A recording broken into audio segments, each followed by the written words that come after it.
مامۆستا فواد دەم باش بەریا هەموو تشتێکی دەماک و پەکەکە بەرپرسیارن شنگالێ بێ چەندێتە کەسکن بژین پەکەکە خوازێ شەڕێ خۆ بە تورکیارە بێنێ ناوە هەرێما کوردستان و بتایبەتی شنگال دوردا دەماک و شەڕێ تورکیا پەکەکە شەڕێ تورکیا بە و هازی بۆ ناوە شنگالێژی چما ترسی لەسەر دەبەرە کوردی بەگشتی هەیە ترى جميران ترى ويتمشفاني هجار براستي يعني تشتكي بويه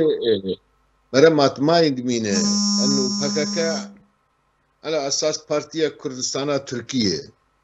لكردستان تركيا رو دي روشك ارام درباز دبه وهذالي بكاكا البرلمان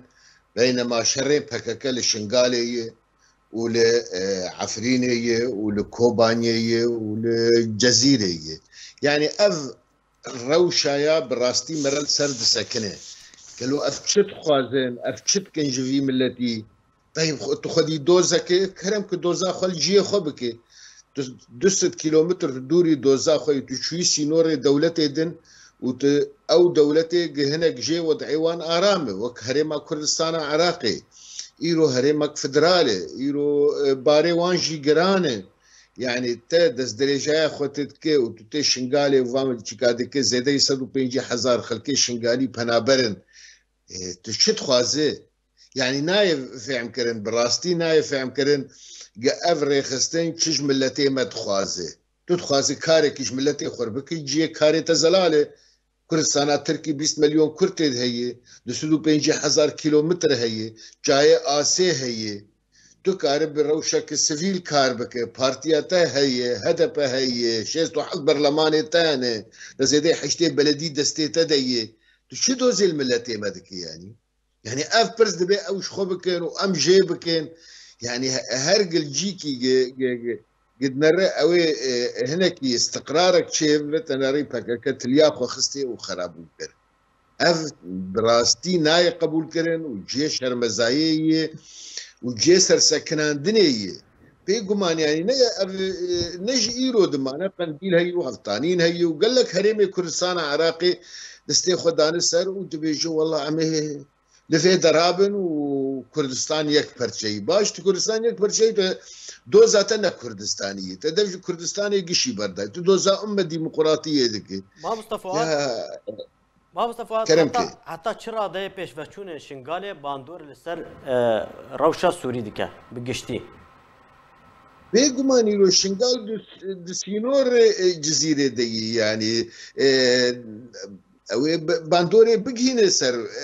دري يعني سر روشا جزيره يعني وبكاكا جيت جزيره جيديه يعني ف بهفدوفتي قريدان يعني ام نكارن ايرو جودا بكن روشا قد شنغالي تشيبه وروشا قل ديركي تشيبه انا سينوري هفدونه وبالتالي افكاري قد به تبلهفيه هريمي قشي تشيدكي طيب انا تركي قها شنغالي وتكر بقي شنغالي وكردستان بقي شنغالي يا ود ديركي بقي شنغالي افقش بهفدوه مرد سرد سكنه انه اف دخازن تبله هفي كيف وعي ام شورشك وام كاردكن وام دجي تركا بابو دجي تركا كارناك معي زوري دجي ملتي كرد كاردك دجي ايرانيا كارناك دجي عراقيا ريجيم عراقي كارناك راتب تحشد الشيعي ضد هذالته دجي ريجيم سوري كارناك يعني كاريتي هات كرن تشر داعش كر ساعتها تخش كردستان آلي تكر پیشمرگه شاندن کوبانیه نجد کوبانیه بکوه ایرو تو تی او کسی دست خدایتا و آلی کاری بترکریه و پیشگیریا تکر و نجد کوبانیه بکوه دجه داعش ایرو تو تی وی دستی جیدکه اف مرل سرد سکنه براستی يعني كاركي خراب فؤاد ما مستوى فؤاد بكاكا شنغال بشجوري بكاردنه ان بيجن بك خدمتها برجوندي خدكو لسوريا والرجاء كردستان انها بكاكا شنغال تشاب كارتينه تقولي برجوندي خو الرجاء كردستاني شنگال کردی وەک قاعیداک چوون و هاتنێش خوڕ دەستدرێژایی ڕەوشا کوردستانە سووری دکە یانی ئەو دبینم بنگەهەکی دیرۆکی باشە تۆ کەت شنگالێ تا ئالیکاریا پێشمەرگە کرد دە داعش دەرخست سعەت خۆش پێشمەرگەژی ئالیتە کرد کەت کۆبانیێ سعەت ئەوانژی خۆش پێشمەرگە خۆدا ئالی تما تەگوت ڤیا ئێمە یعنی ئەڤ نایە قبولکردن مەسەلە تەسیراوێ بە هەفتوو گرێداییە وەختاگە شنگال سەر سینۆرێک کوردستانە سووریە بێگومان ئەوێ تێکەلی هەبێ و ممکنە ئالیکاریژی نابێناواندەیش بەرگی یەکن ینی ئەم نکارن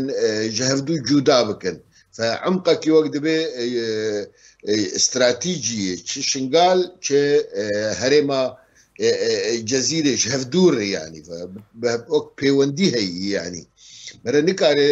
bêjê wala vayê ev sînorê Iraqê şingalê û ev sînorê Sûriyê û kes eleqa xwe ji hevdû nîne ne ev di hevdû girêdayî ve bittalî ew dibînin şingal bûyî ji wan re imtîdadek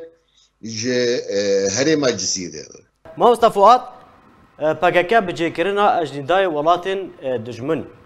çi fişarî li ser herêma Kurdistanê durust dike? herêmek fişarek gelekî xeter bi rastî dikişîn ser herêmê yanî PKK wexta gitê bi heşd şîî re û meaş di duan heşd şîî û heşd şîî hûn zanin bê çi mewqifê wê ji herêma Kurdistanê divê me re zanibê yanî qiyadatê wan dibêjin eno em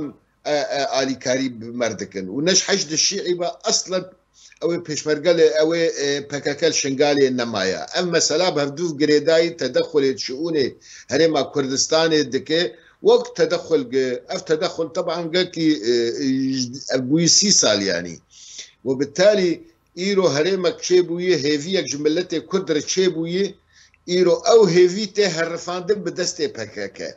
ev tiştekî bi rastî gelekî xerabî yanî em ana têxin bala xwe pêşmergek em bêjin çûn bi leşkerê Tirkî re û çûn Carbekirê û çûn herêma Kurdistana Tirkî û şerê PKK kirin em ê şermeza bikin em ê bên ev ne rast e veya nayê qebûl kirin aynê wê îro PKK hatiye alîkarî bi hejda şîî re dijê herêma Kurdistanê kar dikin ne hatiye alîkariyê pêr bikin yanî wêrankirina zêdeyî 150,000 sivîlê şingalê ji xêrî 500 gund di herêma Qendîl û Xeftanîn de û giş xelk bûne penaber û herêmek aram e herêmek hatiye etirafkirin girin û ev herêm beşekê federal e ji Iraqê çi dozê li vê herêmê dike gerek em giş alî hevdû bikin gem vê herêmê biparêzin ne em bivin bargiranî ser wê yani herêm îro 250,000 penaberê Kurdê Sûrî li wê herêmê lê hêwirîne yani bûye herêmek milletê Kurd berê xwedê ê Kurdê Îranê penaber lê hene ê Kurdê ê wan penaber lê hene ê Kurdê Tirkî penaber lê hene bûye herêmek Kurd xwedê didin hevdû ji ber bûyî ciyekî aram tê wî ciye aram diherrifîne ev nakev xidmeta ne a Kurda û ne a PKK ji ber vê yekê ji me re îja îşaretê mezin datîne wek divê li ber vê rêxistinê ev rêxistin dostaniya Îranê dike dostaniya Iraqê dostaniya rejîma Sûrî dike